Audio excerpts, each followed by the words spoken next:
सक्षमता पास शिक्षकों के विद्यालय आवंटन में फंसेगा पेच और सरकार करेगी खेल। नमस्कार और आदाब आप तमाम दर्शक बंधुओं को। मैं हूं एसके चौधरी।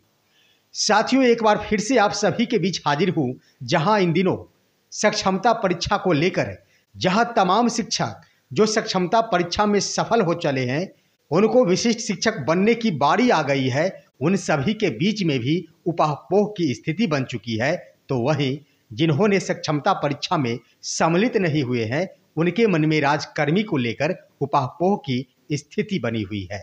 लेकिन इसी बीच एक अहम मुद्दे खड़े होते हैं और उसके अंतर्गत होता है तमाम शिक्षकों के विद्यालय आवंटन और आवंटन के क्रम में फंसने वाले पेच।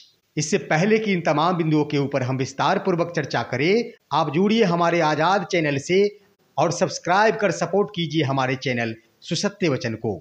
साथियों, बिहार के वैसे नियोजित शिक्षक जो सक्षमता परीक्षा में सफल हो चले हैं और उनकी बारी आ चली है बिहार में विशिष्ट शिक्षक बनने की, उसको लेकर एक बड़ी खबर और बहुत बड़ा पेच सामने खड़ा हो गया है। आप सभी अवगत हैं कि विशिष्ट शिक्षक नियमावली के अंतर्गत ये प्रावधान किया गया है कि सक्षमता परीक्षा पास शिक्षक नए विद्यालय में योगदान की तिथि से विशिष्ट शिक्षक माने जाएंगे। और साथ ही साथ आप सभी अवगत होंगे दोस्तों कि तमाम शिक्षकों की उस दिन से नई नियुक्तियां मानी जाएगी, ना कि उन्हें कोई भी सेवा निरंतरता का लाभ दिया जाएगा। साथियों, इसी क्रम में जहां सक्षमता परीक्षा का रिजल्ट घोषित कर दिया गया है और शिक्षकों की काउंसलिंग की प्रक्रिया के अंतर्गत कार्रवाई की जा रही है, अगले कुछ दिनों के अंदर तमाम शिक्षकों के काउंसलिंग से संबंधित तिथियां भी निर्धारित कर दी जाएगी। साथियों, काउंसलिंग की प्रक्रिया के बाद शिक्षकों के विद्यालय का आवंटन होगा और यही फंसेगा पेच, और वो पेच होगा बीएड योग्यताधारी शिक्षक। साथियों, आप सभी अवगत है कि माननीय पटना उच्च न्यायालय के द्वारा 125 के अंतर्गत बीएड योग्यताधारी शिक्षकों को अवैध करार दिया गया है और उसके अंतर्गत 11 अगस्त 2018 के बाद जो भी शिक्षक बहाल हुए हैं उन सभी शिक्षकों पर ही ये अयोग्यता लागू होती है। वर्तमान की परिस्थिति से भी आप सभी अवगत होंगे कि बीएड योग्यताधारी शिक्षकों के मामले पूरे देश स्तर पर चल रहे हैं। इसके अंतर्गत कई राज्यों ने बीएड योग्यताधारी 125 के शिक्षकों की सेवा भी समाप्त कर दी है, चाहे वो उत्तराखंड हो, चाहे वो मध्य प्रदेश हो, चाहे वो छत्तीसगढ़ हो, चाहे वो पश्चिम बंगाल हो या फिर बिहार हो। यानी भारत के लगभग राज्य बीएड योग्यताधारी मामले को लेकर गुजर रहे हैं। और सबसे बड़ी बात है कि बीएड योग्यताधारी शिक्षक जो 125 में बहाल है और उनकी बहाली 11 अगस्त 2018 के बाद हुई है, तो ऐसे शिक्षकों को अयोग्य माना गया है और उनकी सेवा समाप्ति की भी प्रक्रिया हुई है, जिसके अंतर्गत कई राज्यों ने सेवा समाप्त कर दी है। तो वहीं बिहार में अभी शिक्षक वर्तमान में कार्यरत है। लेकिन साथियों, विशिष्ट शिक्षक बनने की जब बात आएगी, उनका विद्यालय जब आवंटित होगा और विद्यालय आवंटन के बाद शिक्षक अपने नए विद्यालय में योगदान करेंगे, उस दिन से उनकी नई नियुक्ति विशिष्ट शिक्षक के रूप में माने जाएंगे। तो फिर से सवाल खड़ा होगा कि जहां 11 अगस्त 2018 के बाद जितने भी बीएड योग्यताधारी 125 के शिक्षक हैं वो अयोग्य हैं और ये फैसले भी हाल ही में माननीय पटना उच्च न्यायालय द्वारा भी आया है। तो ऐसे में ये कहीं से भी संभव नहीं है कि नई नियुक्ति के तहत शिक्षकों को विशिष्ट शिक्षक बनाया जाएगा। यहीं पर पेच फंसेगा विद्यालय आवंटन को लेकर, और उसके अंतर्गत क्या सरकार करेगी, क्या फायदा लेगी सरकार, वो हम कुछ ही पलों में आपको बताएंगे। इससे पहले जानिए कि बीएड योग्यताधारी मामलों पर सुप्रीम कोर्ट में भी सुनवाई चल रही है और साथियों इसके अंतर्गत 3 अप्रैल 2024 को भी सुनवाई चली है और उसके अंतर्गत भी बीएड योग्यताधारी शिक्षकों को राहत की खबर कही जाए तो पूर्वत ही रही है। आप सभी को मैं बता दूं, और मैंने एक खबर भी चलाई थी कि माननीय सर्वोच्च न्यायालय की ओर से बीएड शिक्षकों की सेवा बरकरार रहने के पक्ष में ये कहा गया था कि भारत सरकार अगर चाहती है कि हम इनकी सेवा को बरकरार रखें तो वो आखिर अपना राय प्रकट करे कि किस आधार पर इन शिक्षकों को 125 के समतुल्य बनाया जा सकता है। लेकिन साथियों, सबसे बड़ी बात कि आज की सुनवाई के अंतर्गत जहां सॉलिसिटर जनरल को उपस्थित होना था वे अनुपस्थित रहे। उसके बाद साथियों 8 अप्रैल को अगली तिथि पड़ी है और आज की सुनवाई के अंतर्गत 4 दिन की और मोहलत दी गई है भारत सरकार को कि भारत सरकार 4 दिनों में यह स्पष्ट करे कि तमाम बीएड योग्यताधारी 1 to 5 के शिक्षकों को जिनकी नियुक्ति 11 अगस्त 2018 के बाद हुई है, उनको 1 to 5 के डीएलएड योग्यताधारी शिक्षक के समतुल्य कैसे बनाया जा सकता है। लेकिन सवाल उठता है कि क्या 8 अप्रैल यानी सोमवार के दिन भारत सरकार अपनी राय प्रस्तुत करेगी। अब सवाल उठता है साथियों कि अगर भारत सरकार अपनी राय भी प्रकट करती है, हम ब्रिज कोर्स तमाम शिक्षकों के कराकर इनको डीएलएड शिक्षकों के समकक्ष बना सकते हैं, तो इनके लिए समय चाहिए और ब्रिज कोर्स के लिए समय चाहिए 6 माह। 6 माह के बाद ही ये शिक्षक डीएलएड के समकक्ष यानी 1 to 5 के समकक्ष हो पाएंगे। ऐसे में क्या इतने अवधि तक विद्यालय आवंटन स्थगित रहेंगे? ये सोचने वाली बात है। हालांकि साथियों, बीएड योग्यताधारी शिक्षकों को अगर सरकार द्वारा ब्रिज कोर्स करवा लिया गया होता तो आज ये ऐसी समस्या नहीं आती। तो ये बिल्कुल स्पष्ट भी हो रहा है कि सरकार की मंशा बिल्कुल साफ नहीं है बीएड योग्यताधारी 1 to 5 के शिक्षकों के प्रति। जहां केस की सुनवाई कई महीनों से चल रहे हैं, इसी बीच सरकार अगर चाहती इन शिक्षकों को बचाना तो वो ब्रिज कोर्स प्रारंभ कर दी होती। लेकिन आखिर कौन चीज का इंतजार कर रही है, ये सोचने वाली बात है। और साथियों, ये निश्चित है कि बिहार सरकार की ओर से यह प्रयास किया जाएगा कि ऐसे मुद्दे के ऊपर इसका भरपूर फायदा उठाया जाए।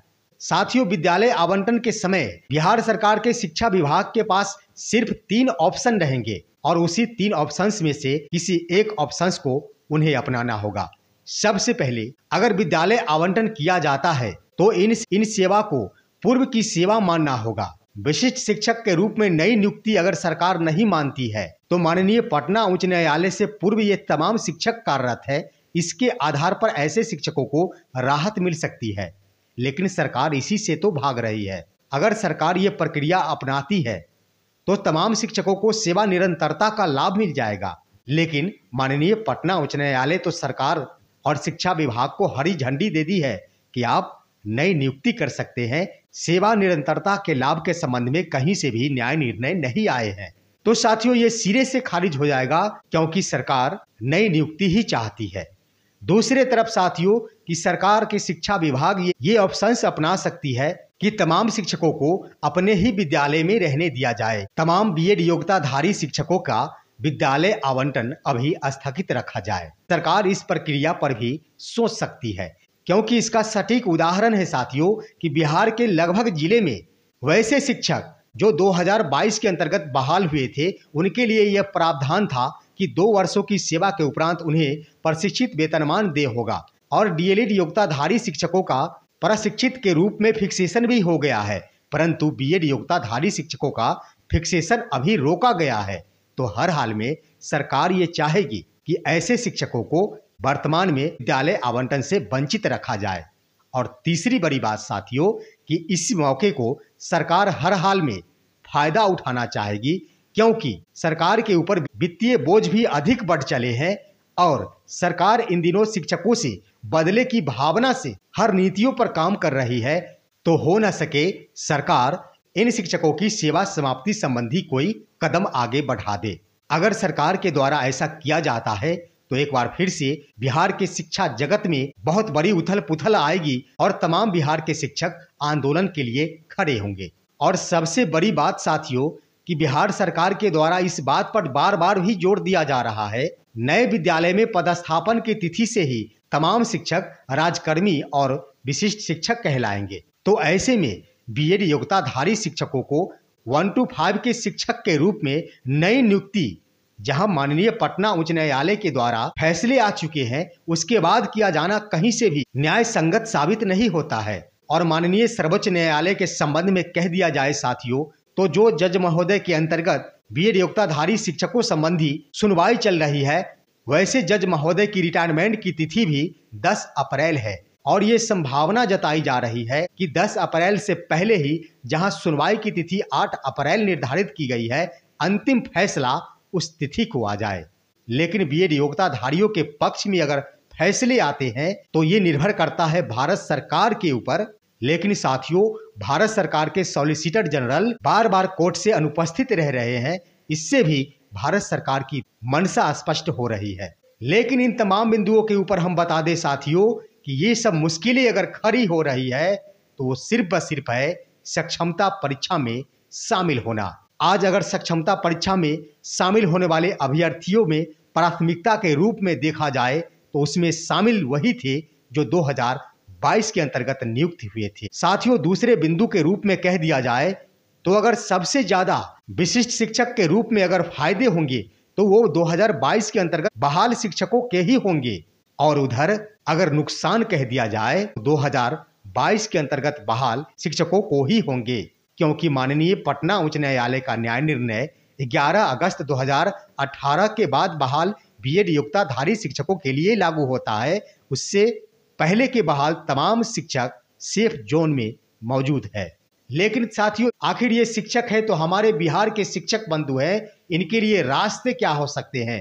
तो साथियों, हम आपको स्पष्ट कह दें कि जिन समस्याओं के निदान संबंधी कोई विचार बिहार के शिक्षा विभाग के पास नहीं आते, वैसे समस्याओं के समाधान होते हैं बिहार के शिक्षक एकता मंच के पास, बिहार के जाबाज नेता बंशीधर ब्रजवासी के पास, बिहार के तमाम शिक्षक नेता आनंद कौशल सिंह के पास, बिहार के शिक्षक नेता प्रदीप कुमार पप्पू के पास, बिहार के शिक्षक नेता केशव कुमार के पास। एक से बढ़कर एक निदान निकालने की क्षमता है ऐसे जाबाज शिक्षक नेताओं के पास। लेकिन सवाल उठता है, लड़ाई लड़ने के लिए तैयार होंगे शिक्षक तब। अब साथियों, अंत में हम यह कह दें कि किसी भी शिक्षक बंधु को किसी भी बिंदुओं पर घबराने की कतई आवश्यकता नहीं है, क्योंकि अगर शिक्षक बंधुओं का विश्वास जाबाज शिक्षक नेताओं के साथ है तो हर हाल में कोई ना कोई निदान निकालने का प्रयास शिक्षक एकता मंच जरूर करेंगे, बशर्ते शिक्षक एकता मंच का दिल से अगर